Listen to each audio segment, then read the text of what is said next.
Tuscany in spring is just a really, really lovely landscape, and I always enjoy coming back here because this was the very first place when I started photography back 15, 16, 17 years ago. This was the very first place that I came to just to take photographs. I'd been looking at the work of photographers like Charlie Waite and Joe Cornish and buying their books and seeing just these incredible images of these rolling green hills with these cypress trees and the farmhouses on the top of these hills surrounded by mist. And just decided that I really wanted to come here and shoot it. So about 2009, I think, when I came here for the first time, I was just blown away by how incredible the landscape is here.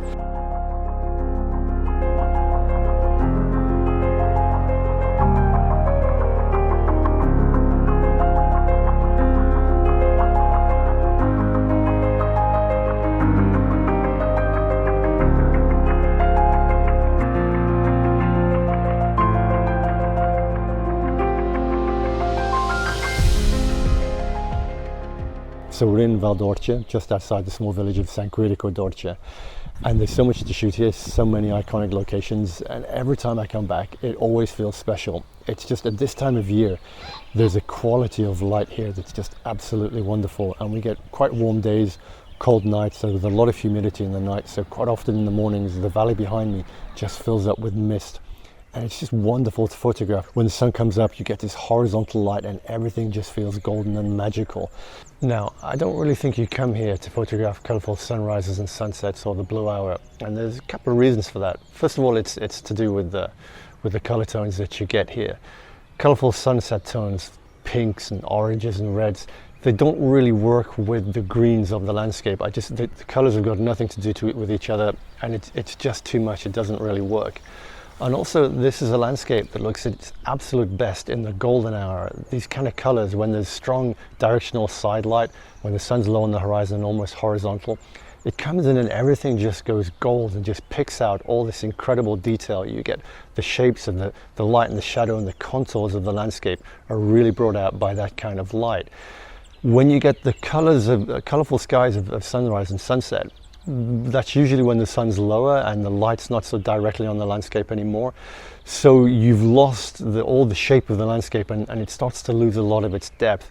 It's that light, that directional light, that really gives the depth to the landscape. So you're often using things like a telephoto lens to sort of compress hills together in a scene with lots of shadow and light, or also using the mist that you sometimes get in the morning. If we have a cold night with lots of humidity, you can wake up in the morning and the whole valley is filled with mist. And again, here you get the depth, because the mist sits between the hills, giving us these layers of the landscape that lead off.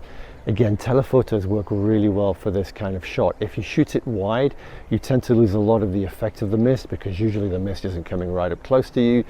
So it doesn't always work, although there are particular locations where you can try that. But generally I find in Tuscany a telephoto is my go-to lens. While Tuscany is beautiful landscape, it is agricultural land, and as such the scenes when we're framing it might not always be as clean as we'd like. So a telephoto actually allows you just to pick out certain elements within the landscape.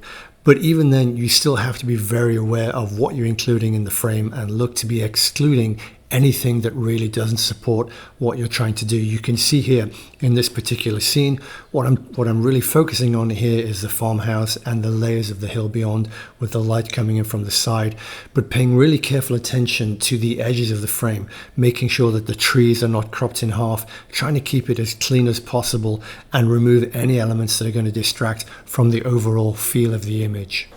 And when you're in the field, one thing that's really important is to have a very clear idea of where you want to take the image when it comes to post-processing. The decisions that you make in the field are going to affect the possibilities that you have later on when it comes to post-processing the image. So for example, if you're shooting a really misty scene, probably the color, there's not going to be a lot of color in the scene. It'll be quite muted, and you know that later on you're going to really want to bring out the mist. You're going to want the mist to be really nice and clean and white. You won't want it to look dirty. And you're also going to want to have elements within the scene that really bring out the separation between the different layers. If it's a beautiful golden light, then you're going to really want to bring out the color and the warmth of the light when you're editing that. You're going to want to bring out the different tonal values between the lit areas and the shadow areas. So it's really important that you collect all of the tonal data, all of the information from the shadows through to the highlights to give yourself a lot more flexibility in the processing later on. Now here in Tuscany, the sun rises quite quickly, so it's getting brighter every few seconds. It makes it very easy to clip highlights. I often find myself shooting with the sun just outside of the frame, so that side of the frame gets very, very bright. Also, if it's misty, when the mist starts to catch light, that very easily starts to burn and you start to clip the highlights there and lose the data. So you need to be aware of that and always keep an eye on particularly what the highlights are doing. But you don't want to be losing data in the shadows. So you often reach a stage when the sun's up and you're shooting relatively close to the light that you want to bracket images. So you're shooting a base image and then an overexposed image and an underexposed image. So you can merge those together later on in Lightroom and have a file that's got all of the tonal data in it. Now, as I said, when it comes to processing, it really pays to have a clear idea of the direction you want to take the processing before you start, rather than just pushing the sliders around just to see what works and what doesn't. So what I'm always trying to do is take the conditions that I captured that were present at the time and really bring out the best of them. And in Tuscany, what I'm really trying to bring out, what I'm really trying to capture in this image is the direct light, is the warm sunrise morning light, the kind of hazy mist in the background.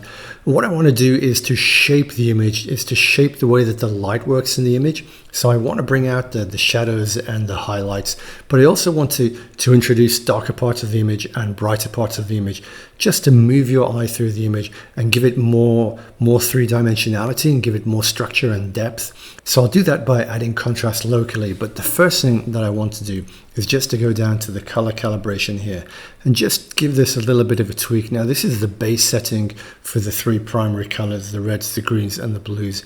I just want to give these a tweak just to get it a little bit more golden. So I'm going to put that around 21. I'm going to increase the saturation in the blues just to slightly alter the base that I'm starting the editing from.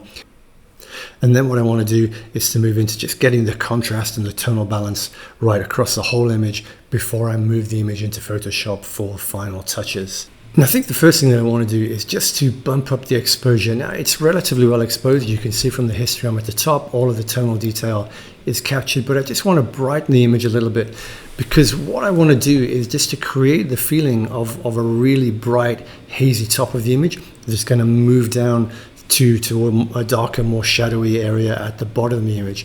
So I'm just going to brighten it just a little bit, and it's also going to give me a slightly different base from which I can add and subtract contrast later on.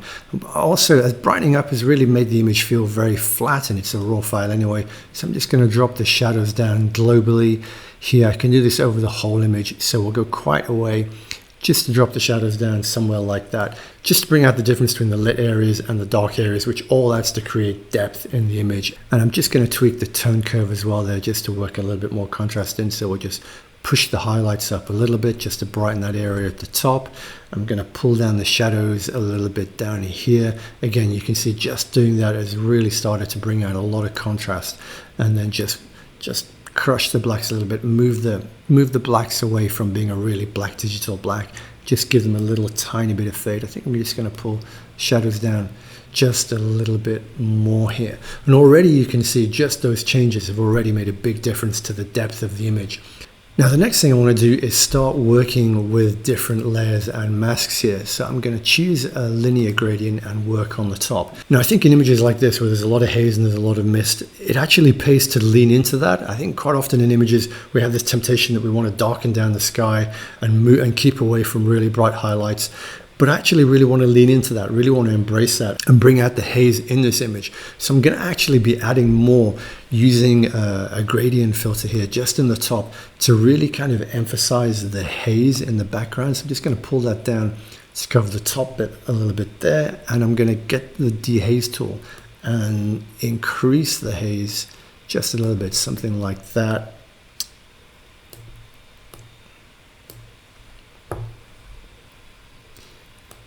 Something like that, maybe pull it a little bit down. And what you can see is that's really bringing out the idea of a mist, of the image receding into the mist at the top of the image. Now I want to kind of balance that bright top by darkening the bottom part of the image, because again this will give shape and depth to the image and move your eye through the image up to this parts of the image here that I really want you to focus on. Also, the body of the image is a little bit messy here. We've got like half a tree. There's a bit of a bright patch of grass there. So what I'm going to do is just reduce the impact of that by adding another linear gradient. Just going to bring that on. I'm going to kind of merge that into the shadows in the back of the hill. And again, just go to the exposure tool here. Just darken that down to quite a bit actually, just to really, I want to still be able to see. Obviously I don't want to remove all of the detail. I still want to be able to see what's happening at the bottom of the image, but I don't want to have it be distracting or something that catches your eye. So just darkening that down a little bit there. Now I'll be doing more work to this later on, but I think that's all I want to do for the moment on the bottom part. Now I'm just going to go and create another mask here. I'm going to go to this time I'll use a radial gradient. What I want to do is really kind of emphasize the way that the light's coming in here and really bring that out and add to that a little bit. So I just take the radial gradient and drag it over here, and what we're trying to do with this is really emphasize the light, is copy the flow of the light. Now in Lightroom, the tool which best mimics actual real sunlight is again the dehaze tool. So if we add the dehaze tool there, what that's going to do is brighten it, but the dehaze tool brightens it in such a way that it feels much more like light, because light is hazy. It's coming through all the particles in the air. If you just use something like the exposure tool, you really don't get the same effect.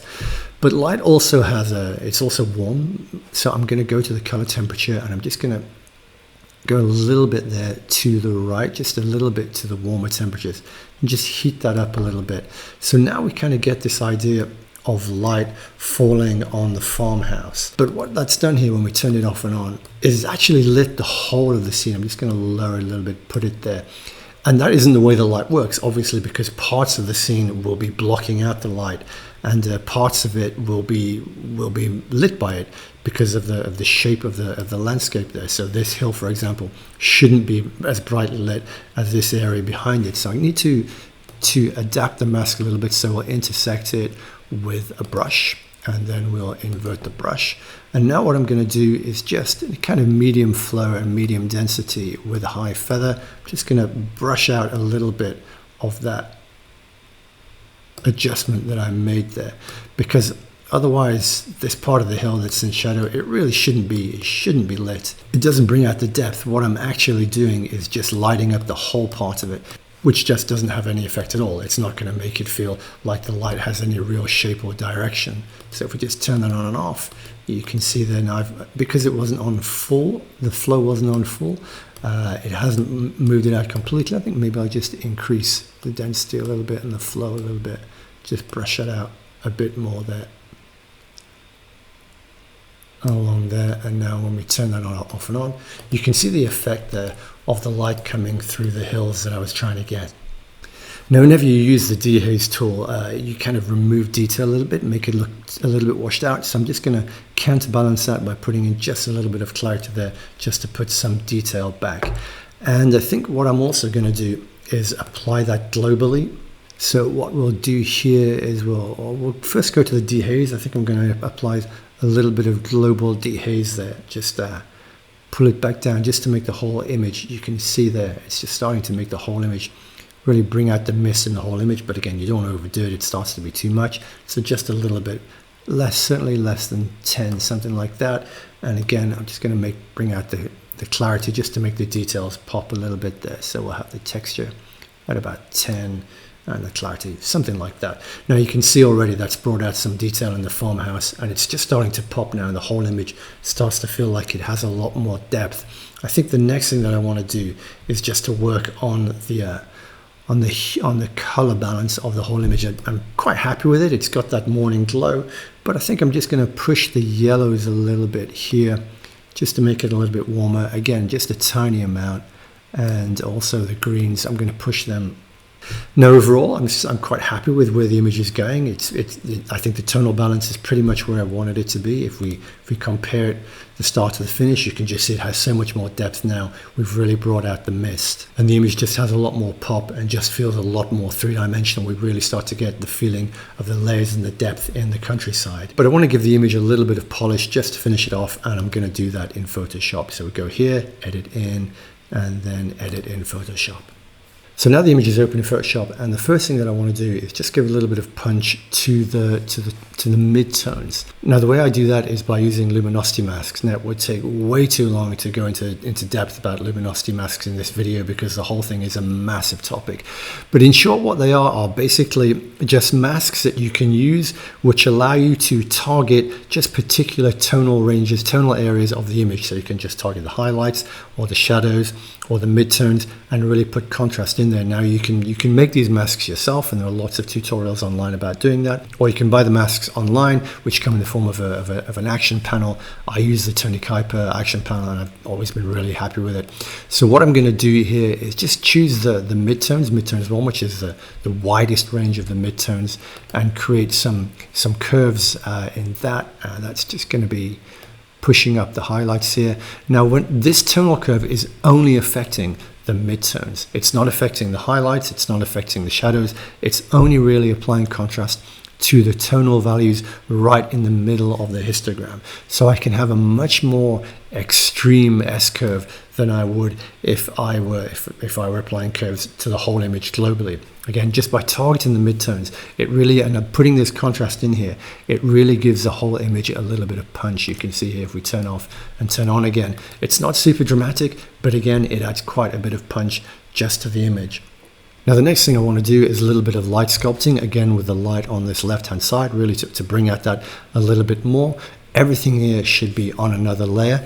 Now this is it's a bit of a painterly technique. It's something that I use to really bring out light when light is quite nice in a scene, when we've got strong side lighting. So the color that I'm going to use, I'm going to actually select it from the scene. So I'll go there and just push that up so it's kind of just slightly off white. Go to the gradient tool, have a radial gradient tool, and then I want the opacity at around 30. You can see it's my default because this is a tool that I use a lot. And then I'm just going to start bringing in some gradients from the light there. Now, it's typical in Photoshop in a lot of techniques to overdo it, to put in far more than you want, because you can always dial it back later on when it's on a separate layer by lowering the opacity or by adding in a mask. So I'm overdoing this a little bit, and then I'm going to reduce the opacity of the effect because it's very, very strong to something like 30, and then I'm going to duplicate the layer. And then that second layer is going to be overlay, and then I'll join those two together into a group, which now means that I can turn off and on the whole effect. Now you can see there, it is quite strong. It's much stronger than I actually want. So I'm just going to lower the opacity of that a little bit. And this is very similar to the effect that I used earlier in Lightroom with the radial mask, just to really sculpt the light and bring it in from the left-hand side to really create that feeling of dynamic light, to bring it out as much as possible. But again, it's affected the whole of the left-hand side of the scene, and that's not how light works, because we should have shadow and depth within the light. So I'm going to create a mask here and go to the brush tool. Just need to increase the size of the brush a little bit, something around maybe 700 probably.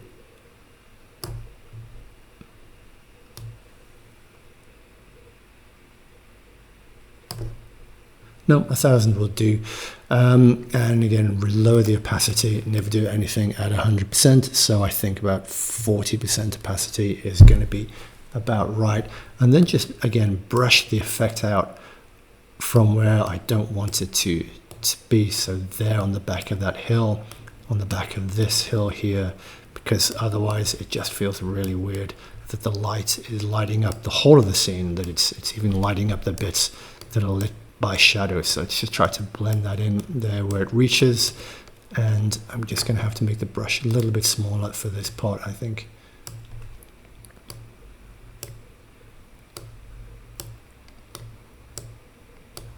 Like that. And I think I'm just going to go make a single pass over there as well. Now let's turn it off and on again, and I think we need to just do something down here to remove it because it's quite widespread.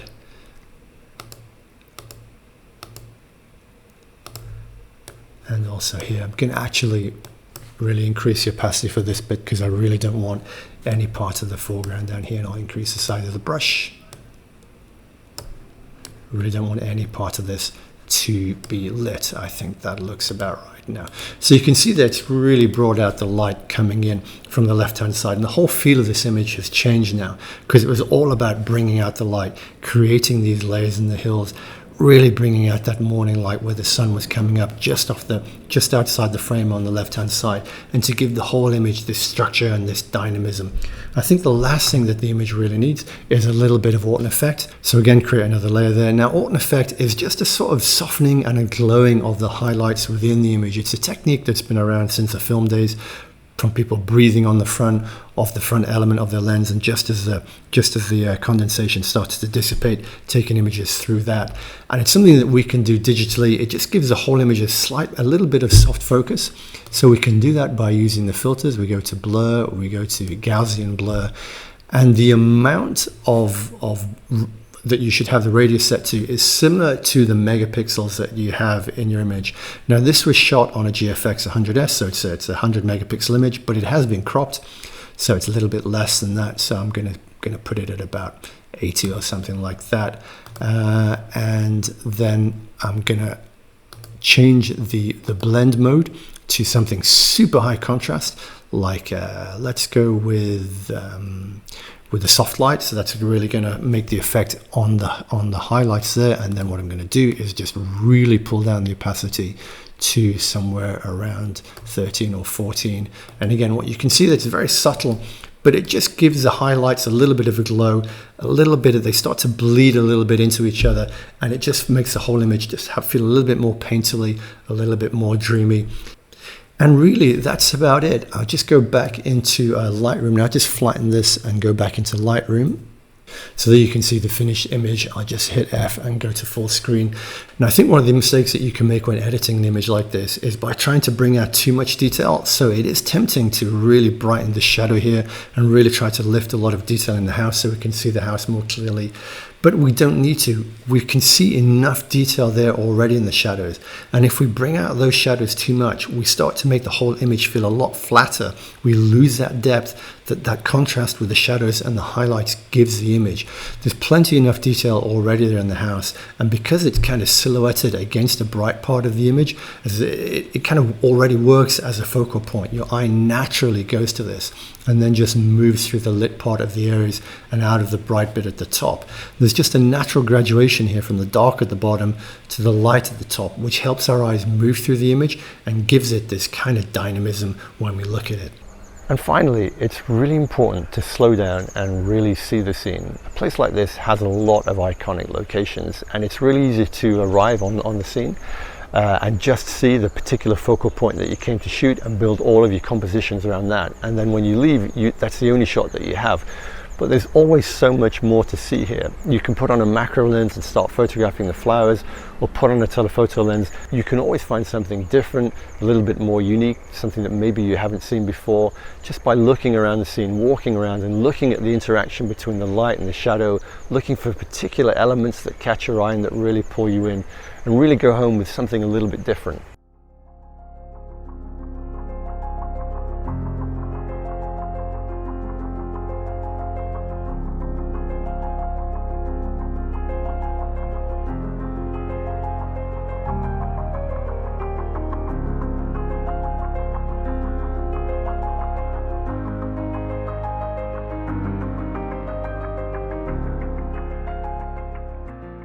Okay, so I think that's it for this video. Hope it's been useful, hope it's been interesting, and if you've got any questions at all, just drop me a comment or an email and I'll get back to you.